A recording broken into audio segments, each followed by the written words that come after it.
Assalamualaikum warahmatullahi wabarakatuh. Alhamdulillahirabbil alamin. Asyhadu an la ilaha illallah wa asyhadu anna Muhammadan abduhu wa rasuluh sallallahu alaihi wasallam wa ala alihi wa ashabihi amma ba'da. Bapak Ibu yang dirahmati Allah, kembali di sini saya akan menjelaskan dan memberikan beberapa bimbingan yang berkaitan dengan pelaksanaan ibadah haji. Insya Allah masih ada beberapa kelompok terbang yang belum berangkat ke Tanah Suci.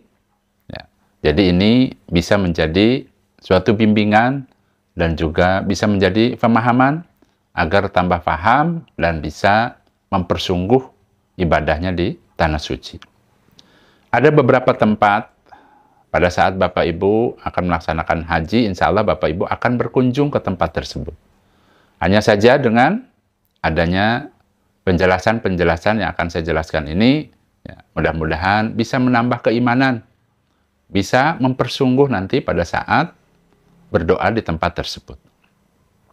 Sebelum saya jelaskan Bapak Ibu mengenai doa ini, ya, dijelaskan di dalam Al-Quran. Dalam Al-Quran, yaitu surat Al-Mu'min ayat 60. A'udzubillahi minasyaitonirrajim.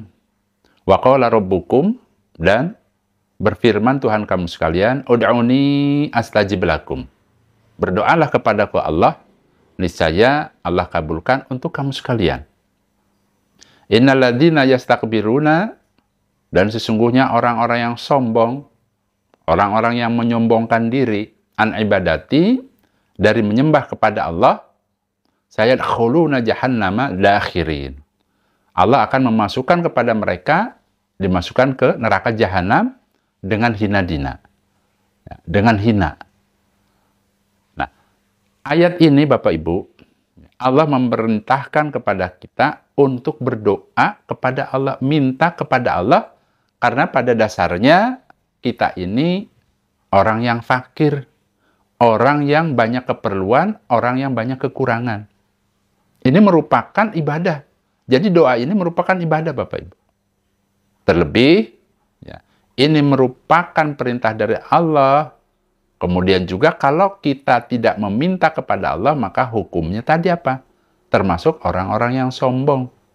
Tidak mau meminta kepada Allah. Ya, dengan adanya Bapak Ibu akan melaksanakan ibadah haji, otomatis Bapak Ibu akan menuju ke tempat-tempat yang mustajab. Nah, kesempatan ini berarti harus dipergunakan dengan sebaik-baiknya. Itu ya. Nah, kemudian untuk orang-orang yang haji ini atau yang umroh ini Bapak Ibu, ya. Jadi ada kekhususan. Ya. Pertama, ya, orang-orang yang haji itu Allah akan ampuni dosa-dosanya. Allah akan balas dengan surga. Kemudian doa-doanya akan dikabulkan. Ya. Ada dijelaskan dalam hadis Imam Bukhari, Al-Hajjul Mabrur laisa lahu jazaun ilal jannah. Haji yang mabrur tidak ada balasan baginya kecuali balasan surga. Kemudian dijelaskan juga dalam hadis Imam Bukhari, ya, man hajjalillah, barang siapa yang haji karena Allah, falam yarfus walam yafsuk, maka dia tidak ropas dan juga tidak melanggar. Ya, fasik maksudnya melanggar, roja'a, maka kembali dia, maksudnya kembali setelah melaksanakan ibadah haji, kayaumi waladatu umuhu, sebagaimana harinya ibunya melahirkan dia. Jadi, orang yang melaksanakan haji, tapi diniati dengan karena Allah, menjauhi larangan-larangan hajinya, tidak berbuat ropas, maka pahalanya bagi orang tersebut sebagaimana ibunya melahirkan kembali. Berarti betul-betul dalam keadaan suci. Itu ya, itu keutamaannya.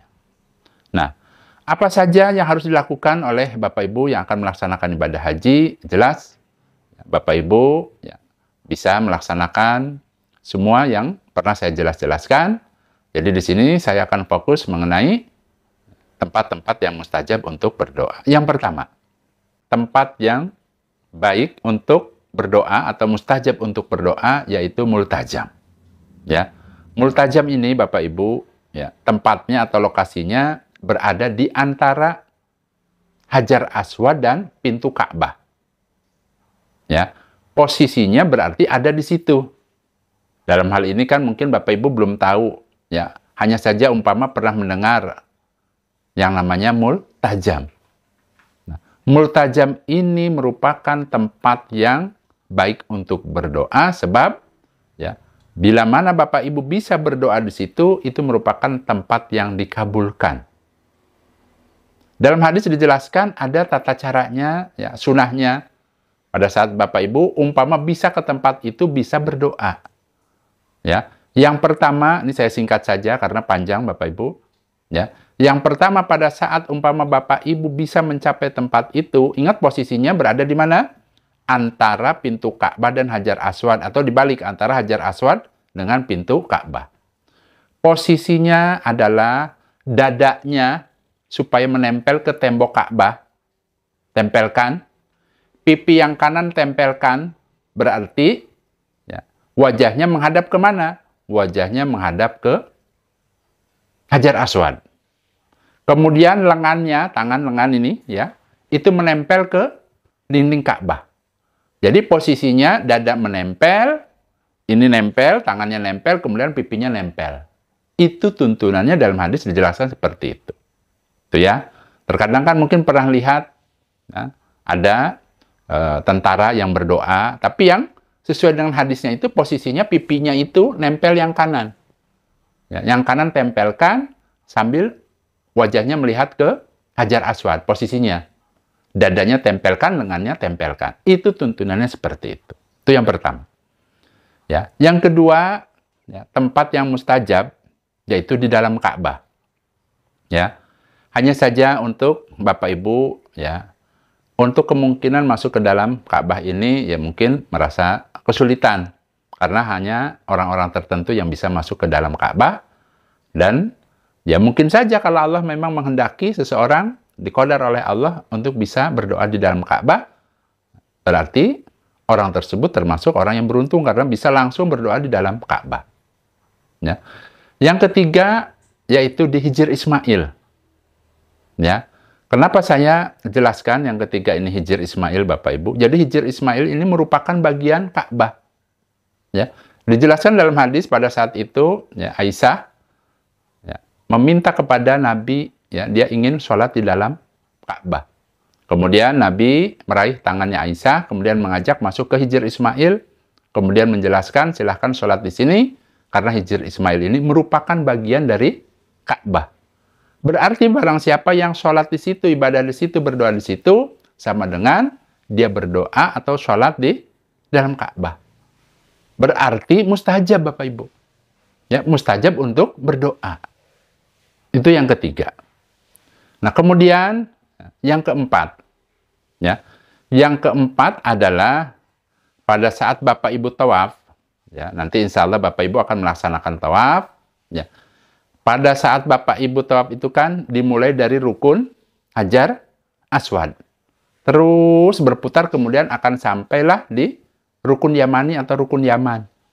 Dalam hadis dijelaskan pada saat seseorang itu berdoa, ini lagi tawaf, berdoa kepada Allah dari mulai rukun Yaman ke Hajar Aswad, maka 70 malaikat akan mengamini. Berarti pada saat Bapak Ibu melangkah berdoa di sekitaran itu, antara rukun Yaman dan Hajar Aswad itu merupakan lokasi atau tempat yang mustajab karena diamini oleh 70 malaikat. Itu ya. Nah, kemudian selanjutnya yang kelima, ya. Yang kelima itu adalah Hajar Aswad dan rukun Yaman. Itu juga merupakan tempat yang baik. Untuk apa? Untuk Bapak Ibu melakukan suatu hal yang bisa menghapus dosa Bapak Ibu. Dalam hadis dijelaskan barang siapa yang mengusap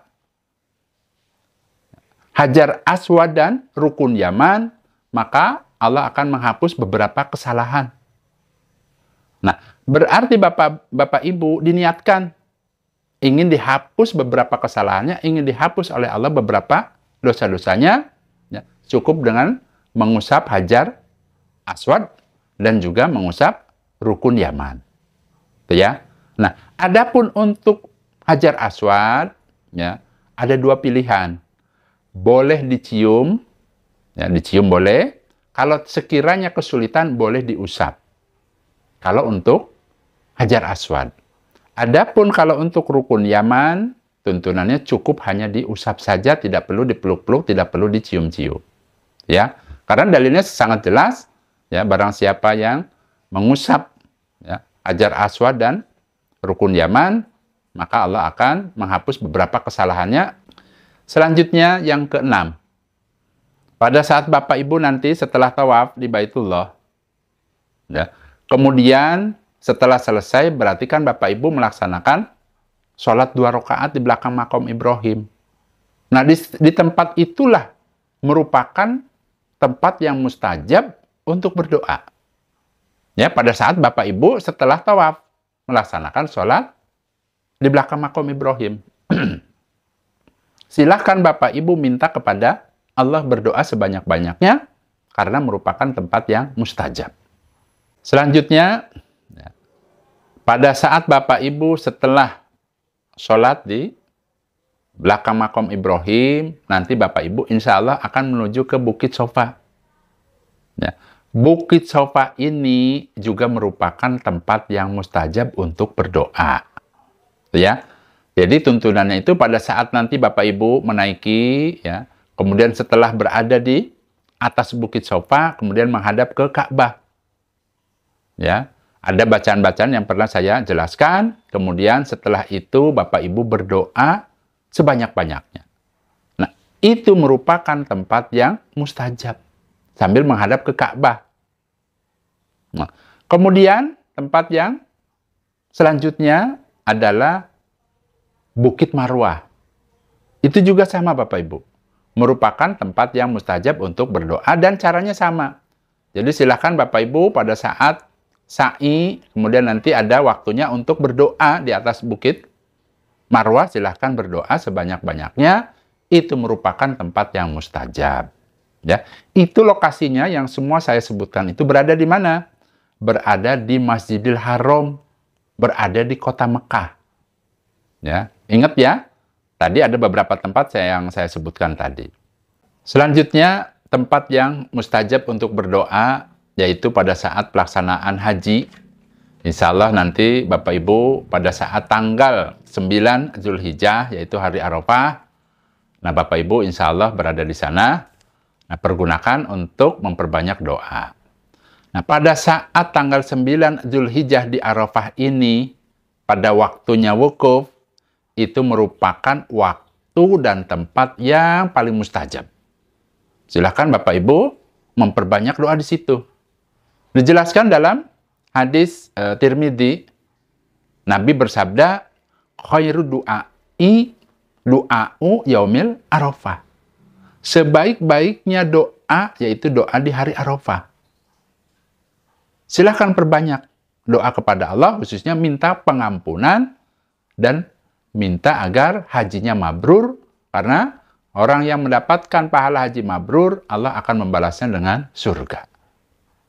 Selanjutnya, ya, tempat yang mustajab, yaitu pada saat Bapak Ibu mabit di Muzdalifah. Jadi dalam hadis dijelaskan pada saat Nabi menginap di Muzdalifah, kemudian ya, Nabi beserta rombongannya melaksanakan sholat subuh, kemudian Nabi berdoa. Sebelum meninggalkan Muzdalifah, Nabi berdoa. Nah, silahkan Bapak Ibu berdoa di Muzdalifah. Ya, itu juga merupakan tempat yang mustajab. Nah, kemudian selanjutnya, pada saat Bapak Ibu setelah ya, menginap atau mabit di Muzdalifah, itu kan menuju ke Mina. Silahkan Bapak Ibu mempersungguh doa pada saat setelah melempar jumroh. Yaitu pada tanggal berapa? Ya, pada tanggal 11, 12, dan 13. Pada saat hari tasyrik. Tuntunannya pada saat hari tasyrik, ya, tanggal 11, 12, dan 13 itu, yang dilempar yaitu jumroh, ula, wusta, akobah. Hanya saja tuntunannya setelah melempar jumroh ula, itu kan melipir dulu, kemudian menghadap ke Mekah, ke Ka'bah maksudnya, sambil berdoa. Itu mustajab Bapak Ibu. Ada dalam hadis dijelaskan seperti itu. Begitu juga pada saat setelah melempar jumroh wusta. Silahkan ya mundur, kemudian menghadap ke Ka'bah, ya, dikira-kira saja, kemudian berdoa sebanyak-banyaknya. Itu juga merupakan ya tempat yang mustajab, maksudnya waktu setelah melemparnya itu merupakan waktu dan tempat yang mustajab. Tapi ingat, pada saat setelah melempar jumroh yang besar, yang jumroh Aqobah, nah itu tidak ada tuntunannya harus berdoa. Jadi yang ada pada saat Bapak Ibu melempar jumrah ula dan wusta, yaitu tanggal 11, 12, dan 13. Itu merupakan tempat yang atau waktu yang mustajab. Selanjutnya Bapak Ibu, ada lagi tempat yang mustajab untuk berdoa selain di kota Mekah, yaitu Raudhah di kota Madinah. Insya Allah para jamaah haji Indonesia yang keberangkatan awal biasanya mampir atau datang terlebih dahulu ke Madinah. Sedangkan gelombang kedua yang akhir biasanya itu mampir ke Madinahnya pada saat keberangkatan untuk pulang. Jadi sebelum pulang ke tanah air biasanya mampir dulu ke Madinah. Silahkan Bapak Ibu menyempat-nyempatkan untuk bisa masuk ke Raudhah. Dan saat ini insya Allah ya Bapak Ibu yang akan masuk dan berdoa di situ, sholat di situ biasanya menggunakan tasreh. Insya Allah nanti para pengaturnya, para pengurusnya akan membantu Bapak Ibu agar bisa masuk ke tempat tersebut. Manfaatkan, gunakan, ya, baik itu untuk sholat maupun juga untuk berdoa, karena itu merupakan tempat yang mustajab Bapak Ibu. Dijelaskan dalam hadis Imam Bukhari, ada juga dalam hadis Imam Muslim, Nabi bersabda, qala Rasulullah Shallallahu Alaihi Wasallam, ma baina baiti wa mimbari raudhah min riyadil jannah. Antara rumahku dan mimbarku terdapat taman di antara taman-taman surga. Berarti kalau Bapak Ibu berdoa maupun ibadah di situ, ya, itu sama dengan berdoa maupun ibadah di taman surga. Ya, makbul apabila Bapak Ibu berdoa. Nah, itu di antara beberapa tempat yang mustajab.